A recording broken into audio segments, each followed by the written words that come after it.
And I'm back with more Ace Attorney Justice for All. Dude, I can't believe Adrian. No way! That ain't cool.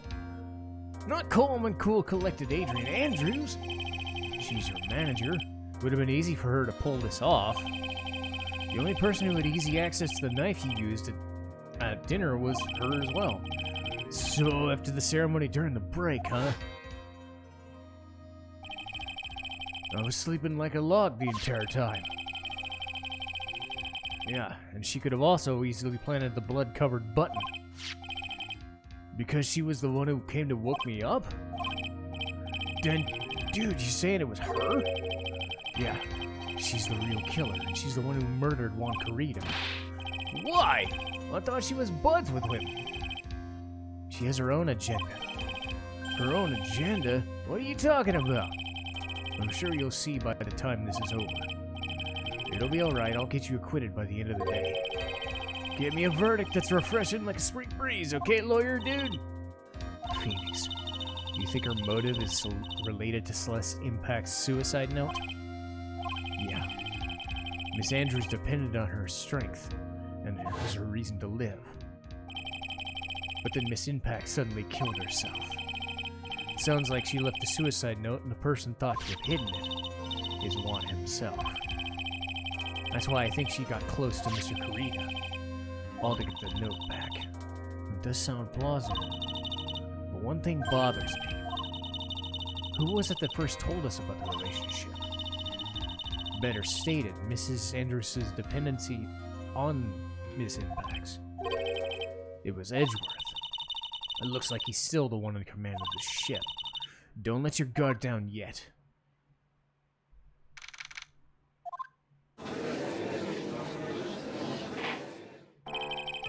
Court will now reconvene. Now then, Mr. Edgeworth, if you please. The prosecution calls the witness subpoenaed by this court, Miss Adrian Andrews, the person who discovered the crime in Mr. Juan Carita's room.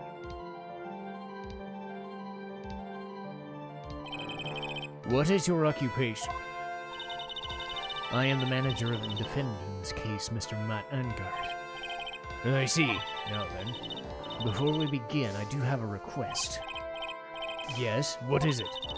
I'm sure everyone in this room is wondering the same thing, and would love to find out more about my relationship with the victim.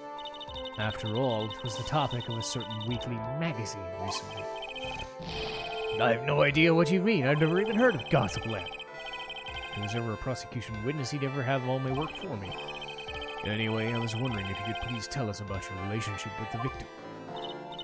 Yes, I was seeing him. I was also aware of the rivalry that existed, but that was a private matter between Juan and myself. So it was a fry and bait and I didn't kill him. No one is accusing me of that. I think there's someone who would beg to differ. I think we all understand your relationship with the victim. Very well. Please testify to the court about what happened when you discovered the murder.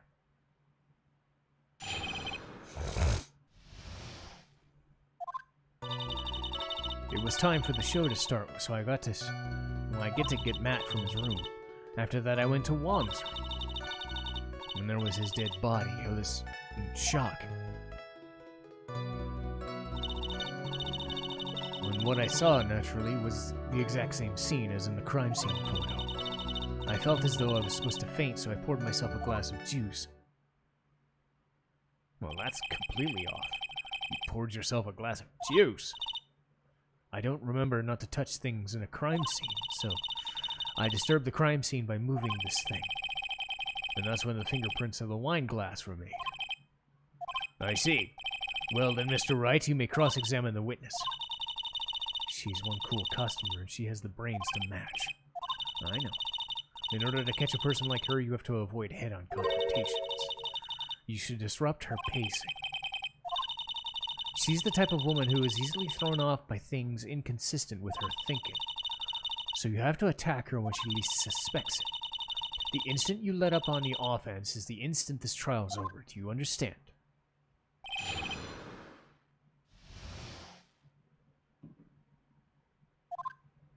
So 3 and 5.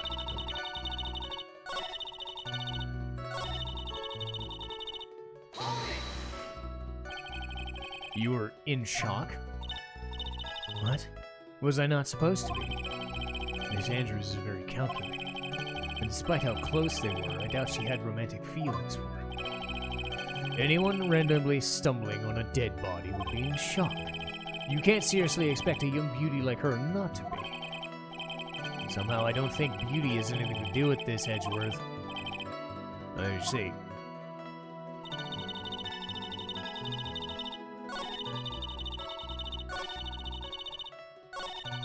Let's see. 1, 2.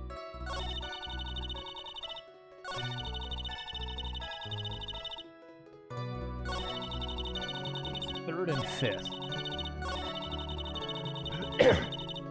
So 1, 2, 3, 4, 5. Juice. Yes, there's a bottle of tomato juice on the table, so I helped myself. But you didn't drink any of it, did you? Huh? There's no lip marks left in the wine glass to suggest anyone drank from it. I wasn't feeling terribly great, so I set the glass down. Miss Andrews, I'd like to confirm with you one more time. When you discovered the dead body, you were in great shock. Then when you poured yourself a glass of juice, correct? And what of it? My mind really was a complete blank. Complete blank. I don't think that was possible for you. Aren't you being rude today? I was so dazed that I've made one careless mistake. That one thing. What one thing? Huh? Never mind. It's no big deal. What was she starting to say? Miss Andrews! I'm convinced that, as you said, you made a mistake. Huh? What I really want to know is what this mistake was. Actually, so would I. I'm sorry, it's just kind of embarrassing. I went to set the glass down on the dresser. I accidentally knocked the flower vase over. Flower vase? You talking about the one on the photo? This mess of glass shards? It was originally on top of the dresser. But when I bumped into it with my elbow, it fell onto the guitar case. Why did you withhold such a vital piece of information? I'm sorry, I thought since the crime scene was already in disarray, people would simply assume that it was another part of the mess. Looks like yet another fact's come to light. Please add this and anything else you reveal to your testimony. Sorry, but I have nothing more to add. I didn't touch anything else.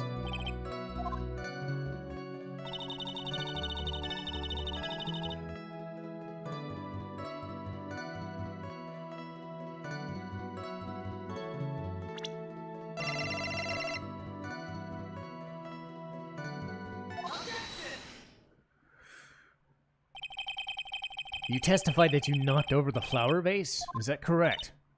Yes. Are you sure it fell onto the guitar case? Is there some problem with what I said? It's not some. It's a major problem. It's true that the top of the guitar case was wet with water. However, that's exactly what's so strange. Miss Andrews, you testified that the vase fell on the guitar case. However, if that were true, the case should have gotten wet on the inside, not the outside. That's very true. Furthermore, there's one strange thing about this guitar case. Let's take another look at the crime scene photo. The remains of the vase that were scattered on the floor. What's wrong with that? If the guitar case was open when the vase fell, the glass shards would be inside, not the outside of the case. What is your point, Wright? That the case was closed at the time that it was knocked over? Is that all? No. Think about what Miss Andrews testified to. She said that other than the vase, she didn't touch anything else. She didn't touch the guitar case. But that whole matter with the guitar case is a dead end. The bright red guitar was found in the studio. It has no bearing in this case at all. It may very well be, but she has no relation to this case, but it seems there's no deeper meaning. Well, the empty guitar case, I believe, is a crucial piece of the puzzle.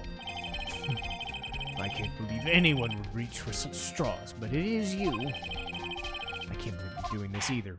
Look, you cross-examined a parrot. Nothing's off limits. No, follow along for now. Please, please, Miss Andrews, testify about the guitar case. Yes.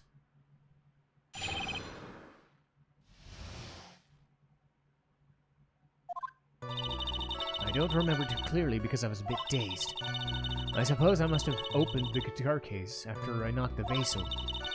It's not a big deal, though, right? The case was empty. As for why I opened the case, I don't know. Looks like it really wasn't an important point. This wastefulness is such a familiar feeling right now. It's almost comforting. Anyway, I'll just go ahead and start. Using any way to change the topic. A convenient escape for a weak man.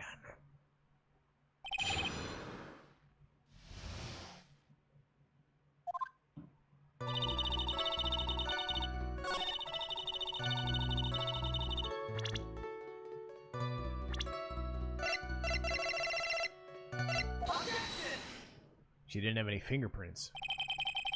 There's no way you could have opened that guitar case.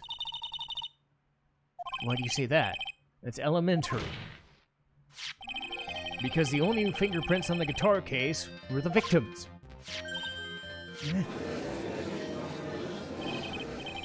What is it, Miss Andrews? You shouldn't assume that I must have left prints because I touched the keys. What do you mean? Well, what if I were to tell you I was wearing gloves at the time? But why were you wearing gloves? It was the night of an award ceremony, so of course I dressed up for the occasion. Now I remember. I'm almost sure I was wearing a pair of gloves.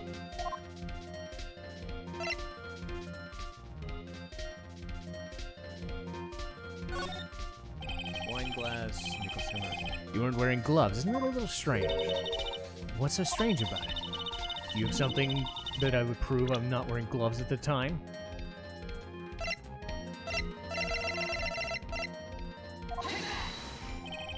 I have your proof right here. This wine glass. You left your fingerprints all over it.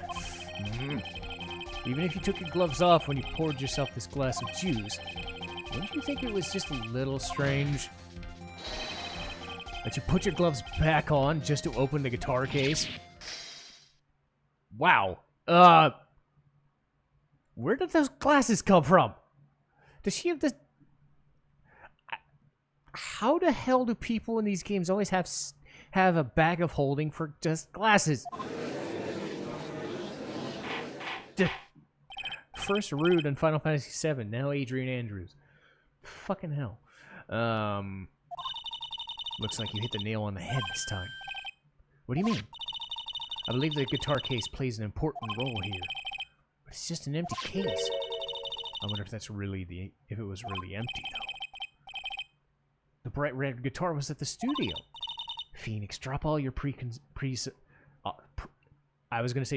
notions. Presumptions. What was in the guitar case was not the bright red guitar. You don't mean... Wait, that's not right. I admit, it would be unnatural for someone to do that. So the witness was not wearing gloves despite the fact that in this case... Your Honor, this is obviously the defense's usual misdirection tactic at work. Steer the court towards an unrelated topic and lull us all into this misguided... No. Please recall that Miss Andrews had testified that the vase fell under the guitar case, which means that the case was closed when the crime took place. However, it is wide open in the photo of the crime scene. I'm sure that this guitar case has some relation to the murder. If you're so sure, then I'm sure you can somehow prove that theory. please enlighten us as to why you think this has anything at all to do with the murder? Can you do that, Mr. Wright? Let me suppose. The bright red guitar was not the only thing that could have been in the case. Not... You don't mean to suggest... No! So you intend to push your theory that the case was not empty? Is that it? I wouldn't say something is I don't intend to prove. Deflate that head of yours. You haven't proved anything. Now then, let's have it. What was inside the case?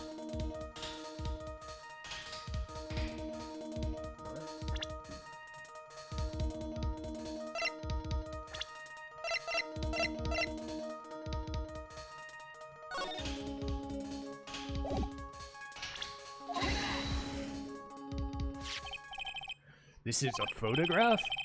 What's important is what's in the picture. In this picture?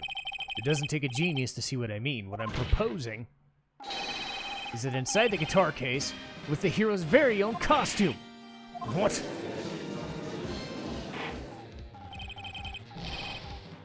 Mr. Wright, explain yourself. Are you saying the witness opened the guitar case to take out a costume? What insane point would there be to be doing something like that? That insane point is to wear the costume, of course. Miss Andrews put it on to hide her identity so she could make her escape. After all, you couldn't let see anyone leave, could you? I refuse to accept this theory. Do you have anything to support such a preposterous idea? Just outside the door was an investigative photographer that was starving for a big scoop. And in the end, she managed to get the shot, correct? You mean this photo? Order! Looks like we've wandered into quite a mess again, haven't we? Nice job. Well, you know my strategy, speak first, think later. So the real murderer was hiding inside a costume? Wait 1 second. The Nickel Samurai's costume would have been Matt on guard. Why would something of the defendants be in the victim's room? And inside the guitar case of all places? It's true, this is a little baffling. Mr. Wright, the court would like to hear your thoughts. What was the Nickel Samurai's costume doing inside the guitar case? Mr. Ongard did not take his costume off during the break period. In that case, the costume we're talking about would have been a spare one. What? You were saying on the night of the murder, there were 2 Nickel Samurai costumes? Yes, that's what I'm saying. How do you explain the costume inside the guitar case?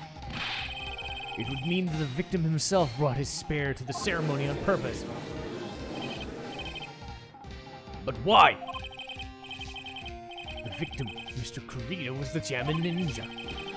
Why would he secretly bring the Nickel Samurai spare costume with him? What could there be the reason for such a peculiar act? And therein lies the sticking point. What are you mumbling about to yourself now? Have you just been rambling this whole time? Huh? No. Please explain yourself. Why do you think the victim had the samurai costume? Are you sure you can explain this one? Think carefully before you answer. And then the answer with gusto. I believe in you. The reason the victim brought the Nickel Samurai spare costume was...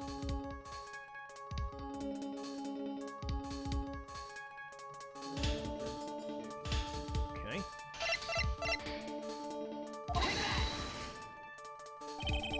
What's this? On the night of the murder, after the stage show, the Nickel Samurai was going to hold a special press conference. Press conference? The Nickel Samurai was supposed to confess something at this conference. I'd heard about this as well. For once, you're not making something up. But what struck me as strange was that Mr. Ongard himself said he had no idea he was supposed to be holding this press conference. But how can that be? The way I see it, it can only mean one thing. The conference was set up by none other than the victim, Juan Kurita himself. The victim? The spare Nickel Samurai costume was prepared to the very conference. Mr. Kurita was going to hold the press conference as the Nickel Samurai. He was going to dress up as the Nickel Samurai? But why would the victim do such a thing? That's something I don't quite know yet. What I'm concerned with right now is what he intended to reveal. The Nickel Samurai was going to confess something. And by confess, I'd wager to say he was going to reveal something about himself. Which means that Juan Kurita, posing as the Nickel Samurai, was going to speak about Matt Uncard. I guess that would mean... But if that's the case, that's not a confession, that's public disclosure. Miss Andrews, I can see why you're pros at what you do. Yes, just as you say. This press conference was set up by Juan.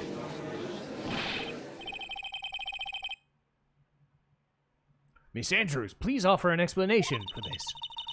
I was the one he asked to help set it up. And the person who prepared the second costume for him. That was also me. You? Juan had bet everything on the Gemin Ninja this year. And if he lost the Grand Prix, he was going to make sure Matt was going down with him. That's what he thought, anyway. He was going to ruin him? It looked like somehow Juan had in his hands a secret so powerful that it would destroy Matt's acting career if it had been revealed. What? And you know the secret of Mr. Engard is Miss Andrews? That's something only Juan knew. I don't know what it is. I see. I've probably been coming off quite suspicious to everyone, but that's to be expected. I've been trying to protect Matt, after all. Protect him? And yet again, another strange bit of truth comes to light, it seems. Miss Andrews, if you would, please tell the truth about your behavior. Yes, Your Honor. I understand. All right. So I'm going to save here. Normally, I don't cut testimonies into pieces like this, but I'm going to do so. We're only about halfway done with her testimony. There's a lot more to get through. So we'll be done with that next time.